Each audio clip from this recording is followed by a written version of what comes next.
In 1956, a 9-year-old boy stood in a schoolyard and listened to his classmates tell him he wasn't invited to their beach house. The reason? He was a poor kid. Hurt and angry, that boy, Robert Kiyosaki, went home and asked his father how to get rich. His biological father gave him the standard, sensible answer: use your head, get good grades, and climb the corporate ladder. It was advice from a man who completely lived the academic ideal, a highly educated university professor with a PhD. But Robert's best friend's father offered a different perspective. This man was an 8th-grade dropout who was quietly building a massive business empire. He warned that conventional academic advice would only keep him trapped in a cycle of debt. The professor made a great salary but struggled with debt, paying his bills last.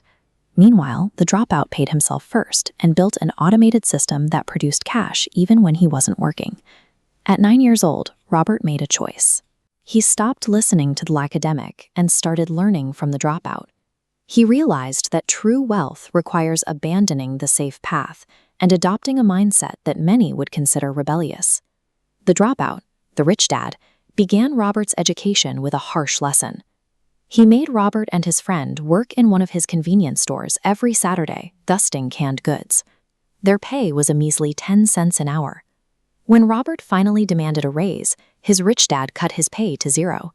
He wanted the boys to feel the reality of the rat race, a cycle where the fear of missing rent drives people to trade their time for a paycheck, only for greed to consume that money the moment it arrives. Forced to stop relying on an hourly wage, the boys started looking for opportunities. They noticed the store manager throwing away old comic books and used them in a basement library. They charged other kids admission, making $9.50 a week without doing any manual labor. That basement library proved the power of a concept that millions of people struggle to grasp: the mathematical difference between an asset and a liability. An asset is anything that puts money into your pocket, like a stock dividend or rental income.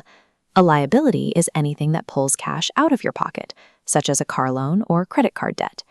This logic reveals a difficult truth. Your primary residence is a liability.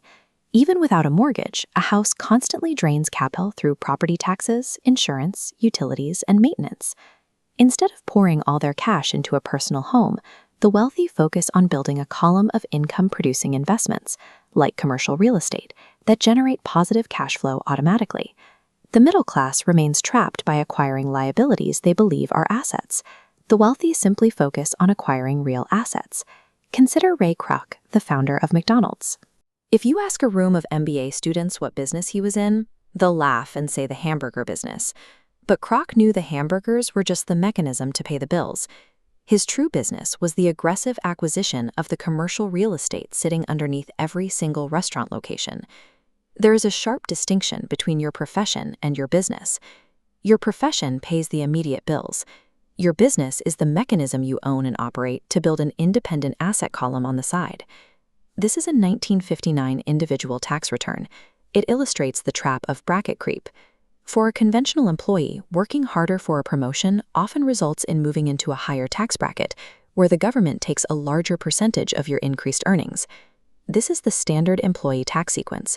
You earn your income, the government removes a significant percentage for taxes immediately, and you are left to pay your living expenses with whatever remains. A corporation is a legal folder in an attorney's office, allowing for a different sequence. Income enters the funnel, but the business spends that money on deductible expenses first, like travel or equipment, and only the remaining amount gets taxed. Utilizing this shield requires a high financial IQ, which Robert defines as the synergy of 4 skills: accounting, investing, understanding market supply and demand, and navigating corporate law. Real financial power comes from legally protecting your money and focusing on building your own business, rather than just chasing a higher salary as an employee. In the real world, the people who get ahead aren't always the smartest, but the bold. Success requires taking decisive action with your knowledge. The traditional school system is designed to produce employees.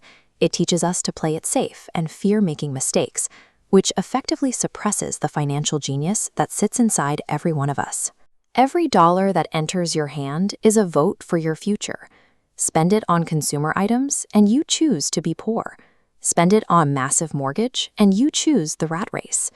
You can choose to stop playing it safe. You can move past the pursuit of a paycheck and begin making your money work for you. If you are ready to start building your own asset column, subscribe to the channel and comment "Rich Dad" below to continue learning the language of wealth.